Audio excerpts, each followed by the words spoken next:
I am the architect. I created the Matrix. Shall we play a game?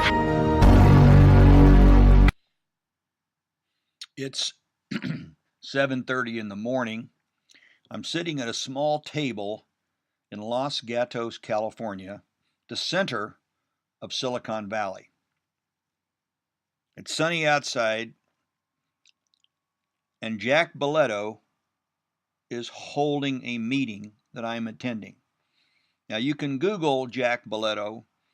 He's the founder of VLSI Technology and probably a dozen or two other companies. He's at the table. There's another person at the table, and I've forgotten his name, but he's one of the few people in the world that can design a computer from scratch. He knows how to do the surface mount technology and the chips themselves. He worked for National Semiconductor for years and may be one of the smartest people I've ever met in the computer science area. There was two other people in the meeting. I don't remember who they were, and they're not important. So we're sitting at this table on this sunny day in Silicon Valley, California, and Jack Boletto reads a press release. And it says, young fella in Texas announces the selling of computers over the phone or online. So wait a minute, you mean you're going to pick up the phone and dial somewhere and you're going to look at a computer and buy it online and it's going to cost $6,000? Yes. Jack Boletto laughed. Everybody there laughed, but not very long, because we realized that the fundamental idea behind what was going on, and let me stop for a second before I tell you what the fundamental idea is and ask you these questions. Do you know who Businessland was? They had 600 stores, several thousand people, were a high-flying IPO, went out of business. Do you ever hear of Computerland? They had 6,000 stores across America. Thousands of people, thousands of employees. They don't exist anymore. Intercomp. Right down the line, all the computer stores, for the most part, went out of business over a period of 5 or 6 or 8 years. And the word that I was going to tell you initially, the word that you should take out a pen and write down on a piece of paper and think about it, how it affects you, the word is disintermediation. Disintermediation. That's what happened. Yes, that company in Texas, that small tech company in Texas, grew to be Dell Computer. And of course, everybody started buying computers online. No big problem. And the computer stores, which had garnered the entire market, because who would ever buy a computer without seeing it? That would have been unheard of. They're gone. Most people today don't even remember their names. But I can tell you that Businessland was unbelievable. You walked in, the people had blue suits on and white shirts, and they were knowledgeable and they were smart, and they delivered IBM computers and other kinds of computers. They're gone. They were one of the highest flying IPOs in Silicon Valley, but they became disintermediated. In other words, the value they added ceased to have value, and of course, they're gone.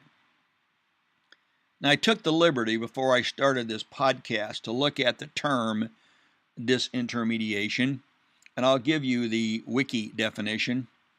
Disintermediation is the removal of intermediaries in economics from a supply chain, or cutting out the middleman in connection with a transaction or a series of transactions. That's what's going on right across the United States. Don't kid yourself. Amazon is going to be one of the biggest disintermediation companies we've ever seen. Yes, they're going to deliver food to your house, and you're going to order it online. Because going to the store is a pain in the rear anyway. And if you get in your car and go to the store and you spend an hour and a half at the store or hour going to the store and your bill is $35, wouldn't you really rather sit at home, order it, maybe pay an extra buck to get it delivered? Yeah, they're going to disintermediate a whole line of stores. And stores are worried. Now, will it happen overnight? No, but you can see it coming. Well, why is it important to you? Well, look at your job. Whatever you do, however you earn your living, can you be disintermediated? Can someone come along and cut you out of the supply chain? Think about it, because it's important. Let's face it. And think about it. What other examples of disintermediation have occurred that you recognize? What's a bank teller? There used to be where you'd go get cash, and along came ATMs. So bank tellers are still there, but they don't give you cash anymore. ATMs give you cash. So that particular function has been disintermediated. And that's right. So you could take a whole series of functions, and perhaps you can't disintermediate all of them. For example, I still go to a bank teller to get a cashier's check. Although I understand today you don't have to do that. You can almost do it online. But I don't go there to get cash anymore. Disintermediation. Banks. What about Geico, the insurance company? What have they done? Well, I don't know anybody that likes going and talking to their insurance agent. Insurance agents don't know very much and aren't very helpful all the time. Geico says, hey, do it online. They're trying to disintermediate agents. They use the same repair systems and repair companies when your car has an accident that the big insurance companies do, like State Farm. But they're trying to remove the agent because they feel the agent doesn't provide the value for the cost. Think about it. If the agent makes 30% on your insurance, do they provide 30% of the value? Probably not. And so they are in the process of being disintermediated. I did some work for Toyota.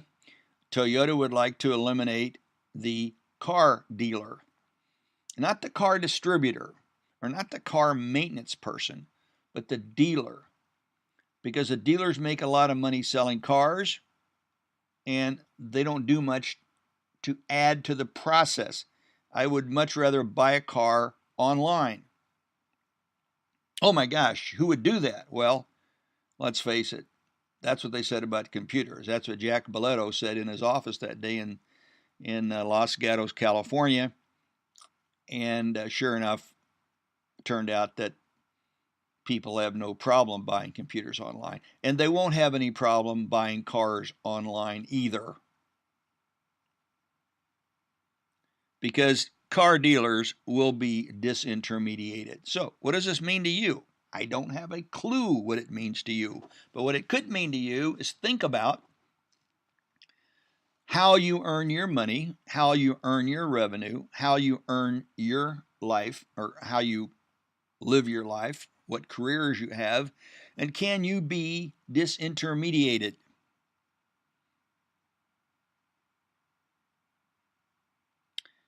You used to never be able to buy stocks without calling a broker. Who calls a broker anymore? Not very many people when you can trade stocks online for $3 or $4 or free. So brokers have been disintermediated. Now, there are still some big wealth managers out there, but generally they are for the elephants, that people have a lot of money. So that level perhaps has not been disintermediated. But the person that buys an occasional stock or invests $5 or $10 or $15 or $20,000, the broker's gone for that. That person has been disintermediated. Now think for a second about what other things in your life, what other parts of the supply chain can be disintermediated, and how it affects what you do. To me, when I and looking at a new company, or a new company comes to me and they say, Bob, what do you think? I try to see what problem they're solving. Are they disintermediating something? There's many, many different examples. There's no question that the internet has had a major impact because of disintermediation upon various industries. They modify the supply chains. But Amazon, to me, is going to be the biggest company maybe in the world, because they are going to disintermediate anything that's in the way of a delivery chain from buying a product to delivering a product to you, where a part of that delivery chain doesn't have value. I can't help it. It might be obvious, but when you can go online and buy a pair of $30 slacks and have it delivered to you the next day for $2, is there any reason why JCPenney and some of these stores are having trouble? Amazon has figured out how to do it. They're edging out the middleman. Direct selling and direct buying. I don't know many young people who go to stores anymore, except, yes, there are some women who do a lot of shopping at stores. But very more often than not, they shop at the store, find out what they want, then they go online to buy it. We are in the process of one of the largest steps in disintermediation that the world has ever seen. And it won't be long before you'll buy that product direct from a company in China and have it delivered to you the next day by FedEx. Yes, that's going to happen. Remember, a lot of products come from China to a distributor, to a store, and then we buy it. So a product that might cost $1 in China might cost us $2 by the time it gets here, with the various markups along the way for the distributors and the store. And believe me, China, many Chinese companies want to sell direct. They want to disintermediate everybody from Walmart to whoever they sell to. These things are happening right before our eyes, and it's my thought for the day. My thought for the day is, when you think about a new business, when you think about something to start, something that's new and fun, think about, what can you disintermediate over the internet? What thing that's being done now can you disintermediate? And that's all I have for today. It's not as busy a news day as some people might think, but I hope I've brought a new concept to you, maybe one you're aware of but not thought about much. And I'm encouraging you to think about it a lot, because that's what we're going through now. 10 years from now, we're going to look back and we're going to see even more things, even more activities that have been disintermediated by the internet, by online, by the incredible job that FedEx has done, or even UPS, in being able to deliver a parcel across the country for a couple of dollars. I mean, just think about it. A letter now costs 60 cents to send, and it weighs hardly anything. You can get a package shipped from Amazon to you on Prime for free. So somebody's paying, but they aren't paying very much. It's a couple of bucks. The post office, you can't ship a letter for under 60 cents. But I can buy a pair of slacks that weigh a pound or two from Amazon and get it shipped virtually for free. Can we disintermediate the post office? Probably. We probably can. Will it happen? Probably not. Should it happen? I think so. Now, there are other factors involved, but disintermediation, this could be called, in retrospect, in other words, in 2030, they could look back and call the years 2000 to the years 2030 the age of disintermediation. No, I'm not making it up. think about it. I find it thought-provoking to think what things we're doing now will be disintermediated. I hope we don't eliminate a cup of coffee, because I really do enjoy getting my coffee and drinking it. I don't think that can be disintermediated. Talk to you later. It's Bob Sherwood with webtalkwithbob@gmail.com, signing off on October the 10th, 2017. I'm going to have some other things I'm going to say today, but they may not be as thought-provoking as the whole concept of disintermediation. I don't know why I get so excited about it, but I do, because it's this massive supply chain disruption that we're going through now. Ordering food, it's about to massively change in the next couple of years. I think there's going to come a time in the next few years, well, I won't go to the store.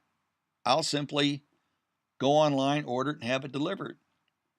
Oh, yes, I can see how it's fun to touch those apples and touch those oranges and things like that, and that may still happen for some people, but frankly, going to the store to get butter, to get milk, to get a salad, to get certain things that I count on, I know they are going to be the same. I get the same milk every time.